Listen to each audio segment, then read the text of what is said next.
দেখেন, এটা এনসিপিরও এজেন্ডা না, আমাদেরও এজেন্ডা না। মানে যার বাড়িতে বিয়ে তার কোনো ঠেকা নাই আর পাড়াপড়শির ঘুম নাই, এইরকম আর কি বিষয়টা। ধন্যবাদ। না, আমরা তো সেই অর্থের কোনো ফর্মাল জোট না, আমরা একটা নির্বাচনী ঐক্য করেছি, আর এখন জনগণের স্বার্থে আমরা একসাথে আন্দোলন চালিয়ে যাচ্ছি। এখন জিজ্ঞেস করতে পারেন যে একটা দল তো চলে গেছে, তাইলে এটা 10 দল হবে না 11 দল হবে? বারবার তো আমরা নাম পাল্টাবো না।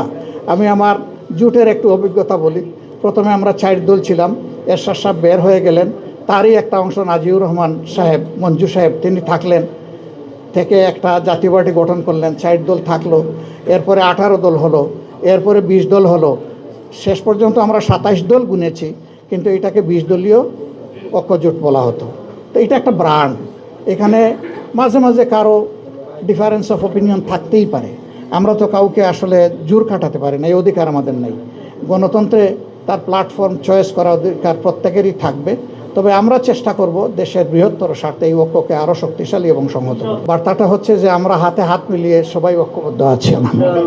আলহামদুলিল্লাহ আমরা হোমওয়ার্ক শুরু করেছি, তবে এখানে অবশ্যই আমরা শরিক দলের যারা আছে সকলের পটেনশিয়ালকে শুধু আমরা কাজে লাগাবো না, হোম অ্যান্ড অ্যাব্রোড বাংলাদেশের জন্য যে রিসোর্সগুলো আমরা দরকার মনে করব তাদেরকেও এখানে যুক্ত করব ইনশাআল্লাহ। এরা দুনিয়ার যে কোনো জায়গায় থাকলেও আমাদের সেই ইন্টেলেকচুয়াল রিমিটেন্সগুলো আমরা বাংলাদেশে নিয়ে আসবো ইনশাআল্লাহ। বহুদিন ধরেই ভাবছিলাম নাগরিক পার্টির অফিসটা একটু দেখব, কারণ আমরা একই সাথে দেশ এবং জনগণের জন্য কাজ করছি, সংসদের ভিতরে এবং বাইরে।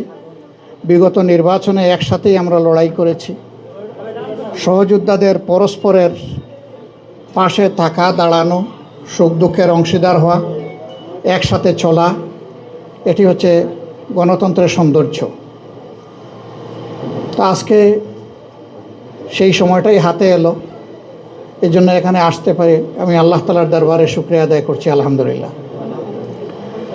নাগরিক পার্টিকে আমি অন্তরের অন্তঃস্থল থেকে ধন্যবাদ এবং কৃতজ্ঞতা জানাচ্ছি যে তারা হৃদয়ের উষ্ণতা দিয়ে আমাকে এবং আমার সাথে যারা এসেছেন তাদেরকে এখানে গ্রহণ করেছেন, সম্বর্ধনা জানিয়েছেন, এবং ইতিমধ্যে যে ফুলকে পবিত্র আমরা সবাই মনে করি, সেই ফুলের তোড়া, তার সাথে অনেক শানদার গিফট তারা তুলে দিয়েছেন।